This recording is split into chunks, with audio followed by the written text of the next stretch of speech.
یہ تسبیح فاطمہ جو پڑھتے ہو ہر نماز کے بعد 33 بار سبحان اللہ، 33 بار الحمدللہ، 34 بار اللہ اکبر، یہ ملی کیسے تھی یہ واقعہ پتہ ہے؟ پڑھتے تو سب ہیں کہ کہتے بھی تسبیح فاطمہ. یہ تسبیح فاطمہ کے پیچھے بھی بڑا خوبصورت واقعہ ہے کہ بی بی فاطمہ خاتون جنت اپنے ہاتھ سے چکی پیستی تھی، پانی اٹھا کر لاتی تھی تو آپ کے جسم پر نشان پڑ جاتے تھے. تو آپ سے مولا علی شیر خدا کرم اللہ تعالی وجہ کریم نے کہا کہ اے فاطمہ تم گھر کے کام کرتی ہو، ہاتھوں میں چھالے پڑ جاتے ہیں، تمہارے جسم پر نشان پڑ جاتے ہیں. نبی پاک علیہ السلام کے پاس غلام آئے ہیں، کنیزیں آئی ہیں، پیارے آقا سے کچھ مانگ لو، تمہارے پاس بھی گھر میں کوئی خدمتگار ہو جائے. اللہ اکبر. پھر کیا ہوا؟ نبی پاک صلی اللہ علیہ وسلم کی بارگاہ میں بی بی فاطمہ حاضر ہو گئی، مگر وہاں دوسرے صحابہ کرام بھی تھے تو شرم کے مارے وہ کچھ کہا نہیں، انہوں نے وہ واپس تشریف لے آئے. تو سرور کائنات صلی اللہ علیہ وسلم بی بی فاطمہ کے گھر تشریف لے آئے. کیا فاطمہ تم آئی تھی، بتایا نہیں کیا کام تھا؟ کہ حضور مسئلہ یہ ہے کہ میں اپنے ہاتھ سے کام کرتی ہوں اور ہاتھ میں چھالے بھی پڑ جاتے ہیں، نشان بھی پڑ جاتے ہیں، تو آپ کے پاس کچھ خادم کچھ کنیزیں آئی تھی تو مجھے بھی کچھ عطا ہو جاتا. اللہ اکبر. پیارے آقا اتنی محبت فرماتے بی بی فاطمہ سے، مگر تربیت کیسی فرمائی؟ فرمایا فاطمہ، حدیث کا خلاصہ ہے، اپنے کام اپنے ہاتھ سے کیا کرو اور جب تھک جایا کرو تو 33 بار سبحان اللہ، 33 بار الحمدللہ، 34 بار اللہ اکبر پڑھ لیا کرو، تمہاری تھکن دور ہو جایا کرے گی.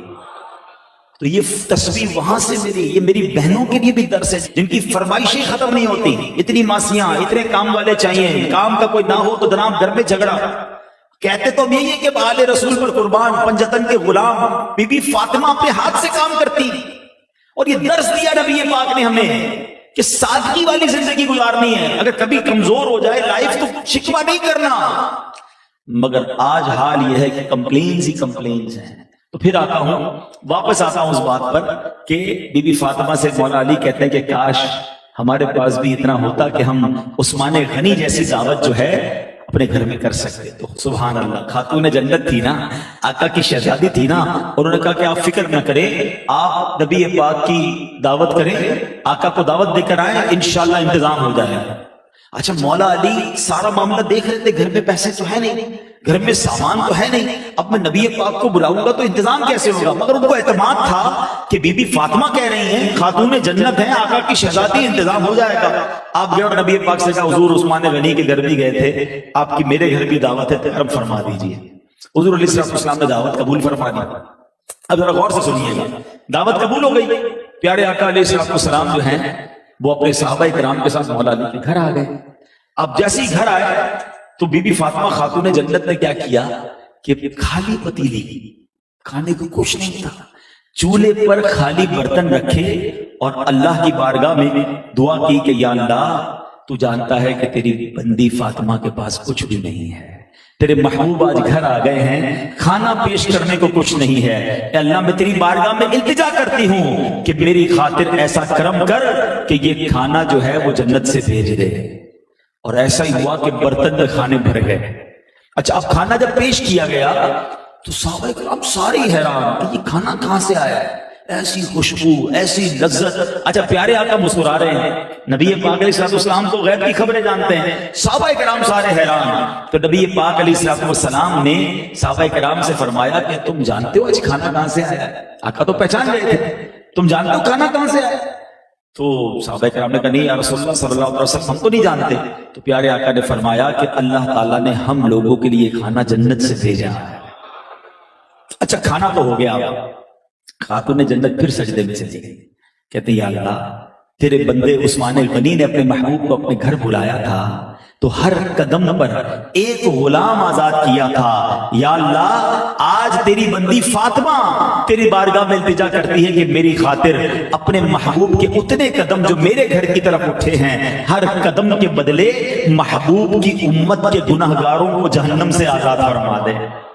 آئے ہائے کیا گھرانہ میرے حضور کا ہے. اس دعوت میں بھی ہمیں نہیں بھولے، آقا کی امت کے گناہگار بخشے جائیں. اللہ اکبر. ابھی بی بی فاطمہ دعا سے فارغ ہوئی، جبریل امین آئے اور نبی پاک علیہ السلام کی بارگاہ میں عرض کرتے ہیں حضور اللہ تعالیٰ نے فرمایا ہے جتنے قدم آپ مولا علی کے گھر کی طرف چل کر آئے ہیں، رب نے ہر قدم کے بدلے آپ کی امت کے 1000 گناہگاروں کو جہنم سے آزاد فرما دیا. قیامت کے دن اٹھیں گے، جب قبر میں گئے تو ہمیں پتہ چل جائے گا کہ کس کی نیکیاں زیادہ، کس کے گناہ زیادہ. قبر کا کسی کو معاذ اللہ عذاب ہوگا اور کسی کو رحمتیں ملیں گی.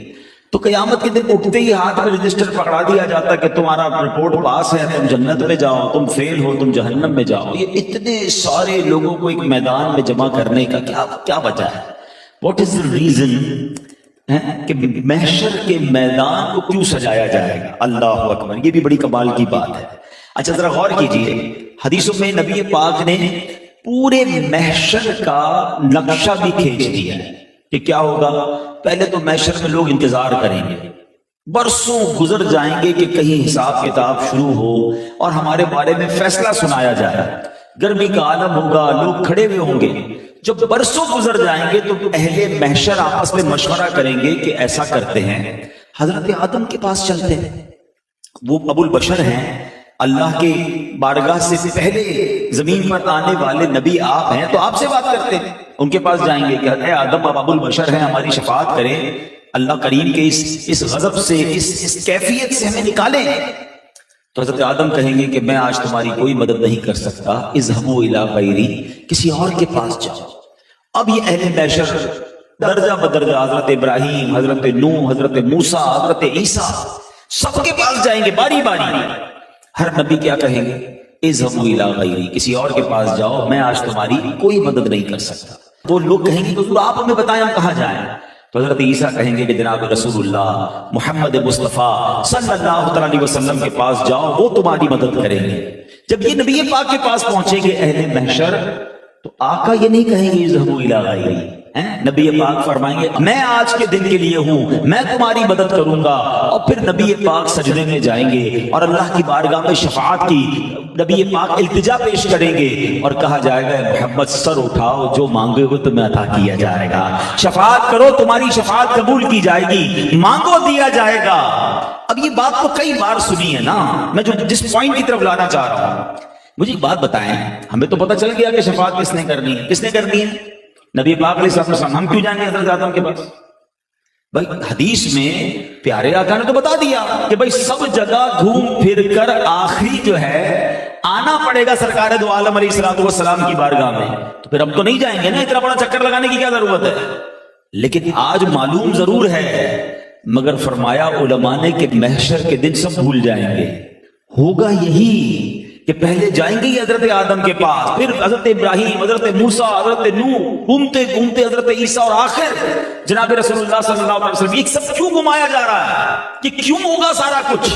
آئے ہائے ہائے. چلو پھر چلتے بریلی کے تابعدار کی بارگاہ میں، سیدی اعلیٰ حضرت سے پوچھتے ہیں آپ بتائیے یہ کیوں ہو رہا ہے؟ آپ فرماتے خلیل و نجی، مسیح و صفی، سبھی سے کہیں بھی بنی. سب کے پاس گئے نا. خلیل و نجی، خلیل کون ہے؟ حضرت ابراہیم خلیل اللہ. مسیح کون؟ حضرت عیسیٰ مسیح اللہ. صفی کون؟ حضرت آدم صفی اللہ. حضرت نوح، سب کے پاس تم گئے. خلیل و نجی، مسیح و صفی، سبھی سے کہیں بھی بنی. یہ بے خبری کہ خلق پھری کہاں سے کہاں تمہارے لیے. یہ خلق کو گھمایا جا رہا ہے. وجہ کیا ہے؟ بتایا شاعر کہتا ہے فقط اتنا سبب ہے انعقاد بزم محشر کا.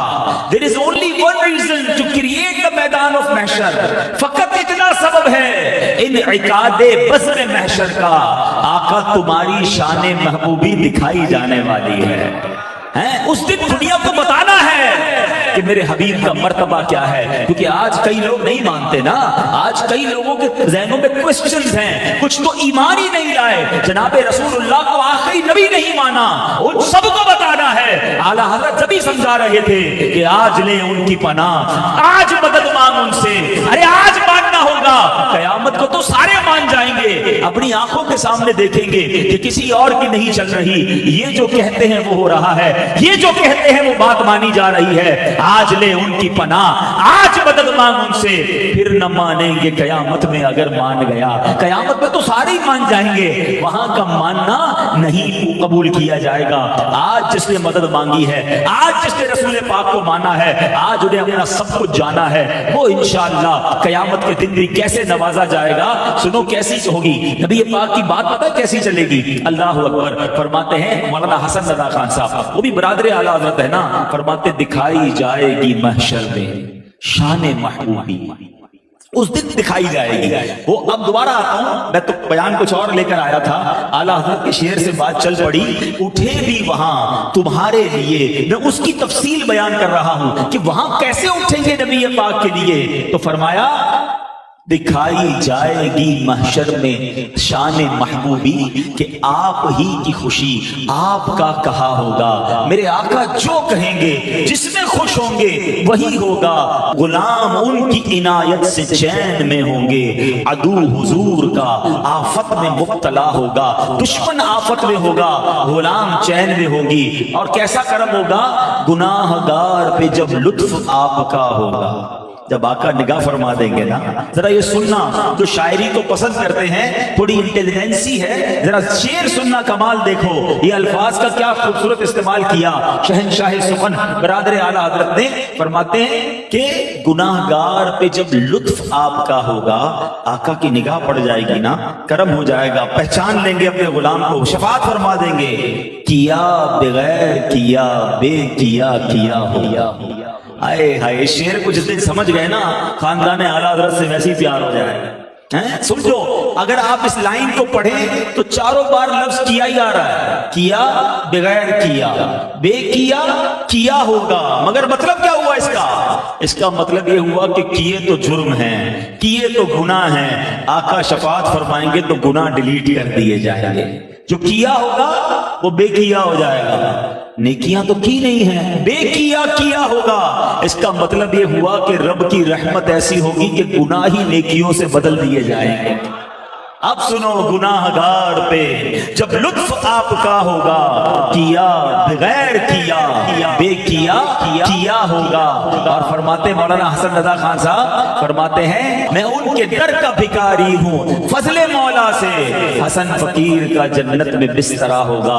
بس اس در سے جڑے رہنا، اس در سے محبت رکھنا، نبی پاک کی تعظیم رکھنا، سرکار سے عشق رکھنا، اور سرکار کے میلاد کی خوشی مناتے رہنا۔ وسوسوں میں، کنفیوژن میں نہیں آنا ہے، ہمیں اس مذہب سے، اس دین سے کیا لینا کہ جس میں نبی پاک کی تعظیم کو برا کہا جائے۔ کیا خوبصورت بات ایک اور جگہ فرمائی نا کہ شرک ٹھہرے جس میں تعظیم حبیب، اس برے مذہب پہ لعنت کیجئے۔ ارے آقا کی تعظیم جس میں شرک ٹھہرے، یہ کون سا مذہب لے کر آ گئے؟ حالانکہ اسلام تو تعظیم سکھاتا ہے، ادب سکھاتا ہے، پیار سکھاتا ہے۔ آج کے میرے بیان کا موضوع یہی ہے کہ تعظیم مصطفیٰ صلی اللہ تعالی علیہ وسلم وہ ہمارے دین میں کتنی ضروری ہے۔ رسپیکٹ آف رسول کریم صلی اللہ تعالی علیہ وسلم، اس کا مقام کیا ہے؟ سبحان اللہ۔ اور پھر آئیے دیکھتے صحابہ کرام علیہ رضوان سرور دو عالم صلی اللہ تعالی علیہ وسلم سے کیسی رسپیکٹ کیا کرتے تھے، کس قدر محبت تھی۔ آپ نے ایک ٹریول کیا تھا، اور یہ ٹریول لڑائی کے لیے نہیں تھا، یہ تھا جب نبی پاک علیہ السلام اپروکسیمیٹلی 1500 صحابہ کرام کو لے کر تشریف لے گئے مدینہ پاک سے مکہ۔ بڑے سال ہو گئے تھے، تقریباً 6 سال ہو گئے تھے، مکے سے مدینہ ہجرت ہو چکی تھی، عمرہ نہیں کیا تھا۔ اچھا، میں اور آپ بھی اگر 1-2 سال نہ جائیں، ماشاءاللہ جو جانے والے، تو کتنی تڑپ اٹھتی ہے، مگر یہاں بات اس کی ہو رہی ہے جس نے 53 سال مکے میں گزارے تھے، روز کعبہ گھر کے سامنے تھا، روز ہی غالباً طواف ہوتا ہوگا، دعائیں ہوتی ہوں گی، عبادت ہوتی ہو۔ اب 6 سال ہو گئے تھے، صحابہ کرام تڑپ رہے ہیں، نبی پاک کے دل میں تمنا ہے، اور اب پلان کیا کہ ہم نے جانا ہے عمرہ کرنے۔ 1500 صحابہ کرام نے احرام پہن لیا، احرام کی نیت بھی کر لی، ٹھیک ہے۔ اور اب کہاں پہنچے؟ یہ صحابہ کرام پہنچ گئے حدیبیہ کے مقام پر۔ اب وہاں انٹرسیپٹ کیا گیا، روکا گیا کہ مسلمان تو ہرگز مکے میں داخل نہیں ہو سکتے۔ مکے والوں نے منع کر دیا، آپ کو تو اجازت ہی نہیں ہے، آپ کیسے آ سکتے ہیں؟ اللہ اکبر۔ اب لڑائی کا ماحول بننے لگا تو پیارے آقا علیہ السلام نے ایک بڑی حکمت عملی کا مظاہرہ فرمایا، اور نبی پاک علیہ السلام نے سیدنا عثمان غنی رضی اللہ عنہ کو پہلے بھیجا کہ تم مکے جاؤ، تم سردار ہو، اور